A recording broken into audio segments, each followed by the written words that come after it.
अनोळखी वधू भाग 8. भिंतीच्या आत कोणी आहे? अभिजित भिंतीसमोर उभा होता. त्याच्या हातातली जुनी चावी अजून गरम झाली होती. भिंतीच्या आतून पुन्हा आवाज आला, अभिजित, मला बाहेर काढ.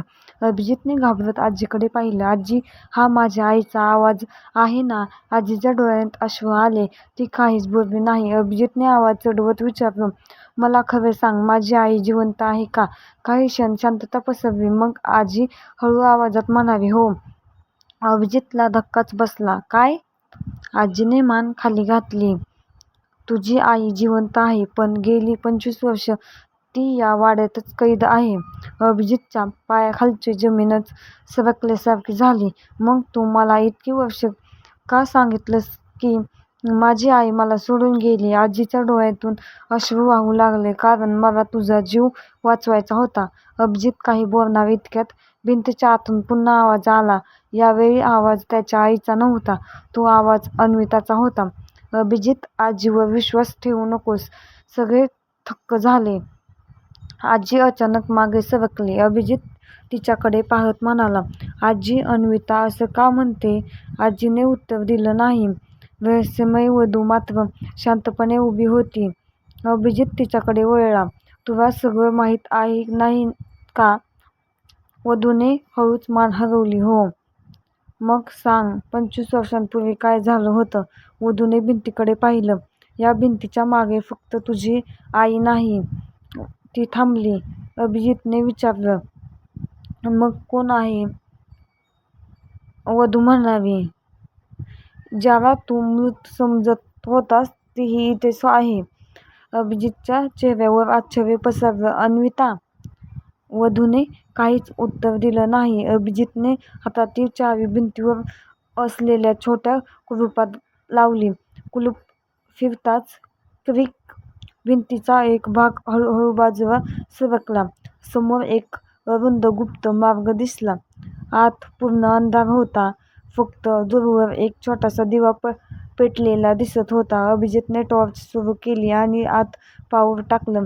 भिंतीवर जुने फोटो लावलेले होते. एका फोटोमध्ये त्याची आई होती, दुसऱ्या फोटोमध्ये अन्विता. पण तिसरा फोटो पाहून अभिजित थांबला. त्या फोटोमध्ये आजी, त्याच्या आई आणि अन्विता तिघीही एकत्र होत्या आणि त्यांच्या मागे एक लाल साडी घातलेली तरुण मुलगी उभी होती. अभिजितने फोटो जवळ घेतला. त्याला त्या मुलीचा चेहरा ओळखीचा वाटला.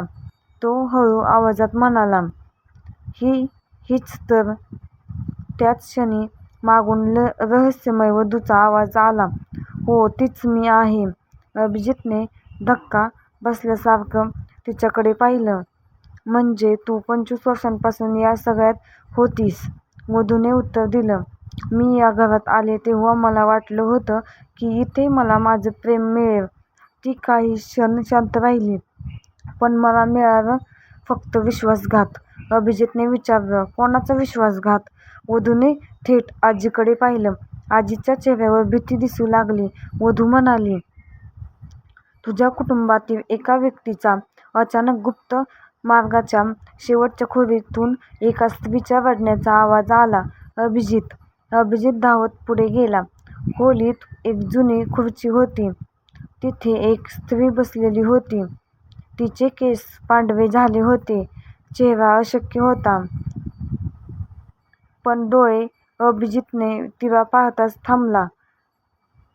आई. ती स्त्री हळूहळू उभी राहिली. दोघांचे डोळे भरून आले. अभिजित तिच्याकडे धावणार इतक्यात त्याच्या आईने हात पुढे करून त्याला थांबवलं. ती घाबरलेल्या आवाजात म्हणाली, माझ्याजवळ येऊ नकोस. अभिजित थबकला. आई, का? ती म्हणाली, कारण तुला इथे आणण्याची वाट ते 25 वर्षांपासून पाहत आहेत. अभिजितने आजीकडे पाहिलं. ते म्हणजे कोण? आईने थरथरत्या आवाजात उत्तर दिलं, ज्याने अन्विताचा खून केला तो अजूनही जिवंत आहे. सगळे शांत झाले. तेवढ्यात मागून दरवाजा जोरात बंद झाला. धाड. आणि अंधारात एका पुरुषाचा आवाज आला. आवाज घुमला, अभिजित, आता तुझी वेळ आली आहे. अभिजितने मागे वळून पाहिलं, पण तिथे कुणीच नव्हतं. फक्त जमिनीवर एका जुना फोटो पडला होता. फोटोच्या मागे लिहिलं होतं, अन्विताचा खून करणारा तुझ्या अगदी जवळ आहे.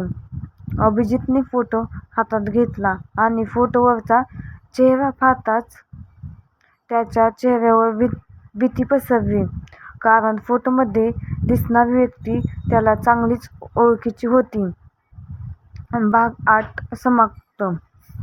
पुढील भागात अन्विताचा खून नेमका कोणी केला? अभिजितच्या आईला 25 वर्षे तळघरात का कैद करण्यात आलं? फोटोमध्ये दिसणारी व्यक्ती कोण आहे? आणि रहस्यमय वधू अभिजितच्या कुटुंबाकडून नेमका कोण बदला घेत होता? हे सगळं जाणून घेण्यासाठी पहा अनोळखी वधू भाग 9.